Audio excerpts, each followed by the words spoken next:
由于游戏第二季，我曾批评过这一季太多戏，而且像是把一整季分成了第二、第三季拆开来上映，失去了第一季在剧情上的爽快感，又太吊人胃口。但看过第三季之后，就了解为什么 Netflix 要这么做了。除了要延长这个好 IP 的影响力和生命周期，主要的是第二季能让观众更多加了解鱿鱼游戏的世界观和人物关系支线，而第三季则是将这系列作品真正要谈的核心重点放在了最后，这样才能引起更多的共鸣。特别是台湾目前政治动荡中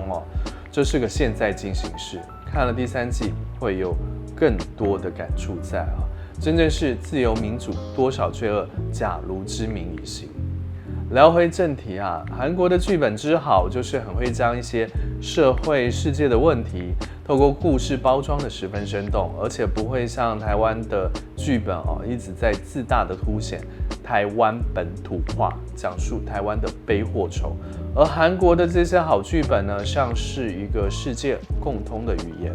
每个国家的观众看了都能了解故事里的意涵，在故事中找到自己的位置，而且还没有太过宣导、太造作，或是强迫观众吸收这些议题，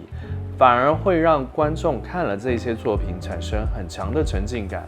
还看完之后会动脑思考，这就是一个好剧本所带来的影响力。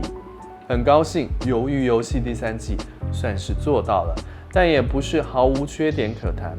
比方这季里那5位戴面具的 VIPS 就一整个看了很出戏，而且怎么不找一些真正具有演技的好莱坞演员来客串呢？ VIPS 是这一季中最糟糕的存在了。再来是脱北者江霞的支线似乎是拿来填充垃圾时间用的，虽然他很强很会打，但没有为主线故事有所加分。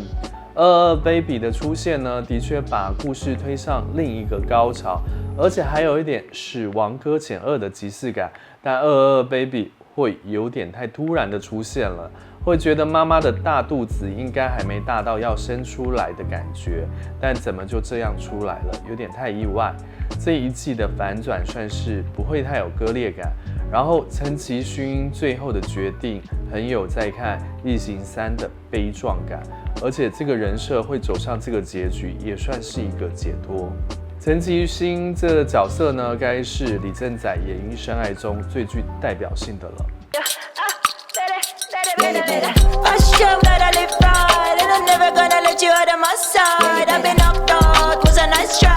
由于游戏第三季是隐含了人类文明中的所有纷争，唯一的解决途径是只有暴力才能决定胜负。这暴力不单纯的是武力，也会是看似和平的选举制度，但许多时候是人算不如天算的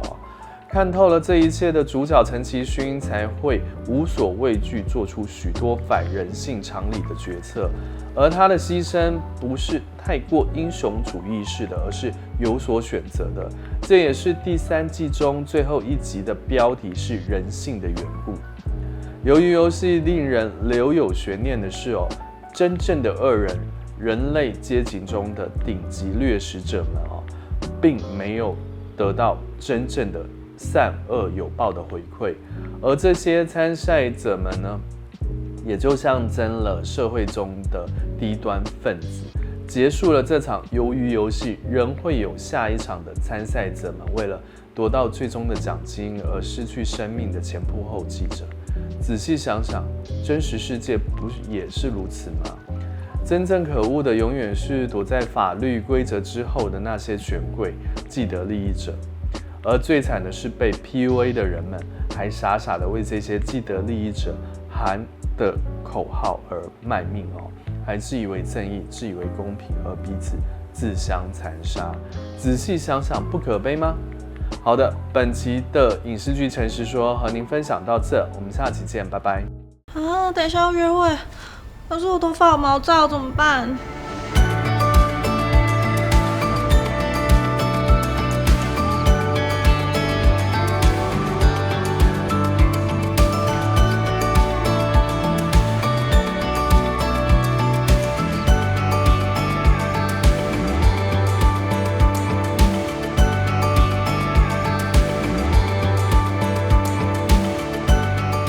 国丝滑轻发油，让头发轻柔滑顺，不纠结。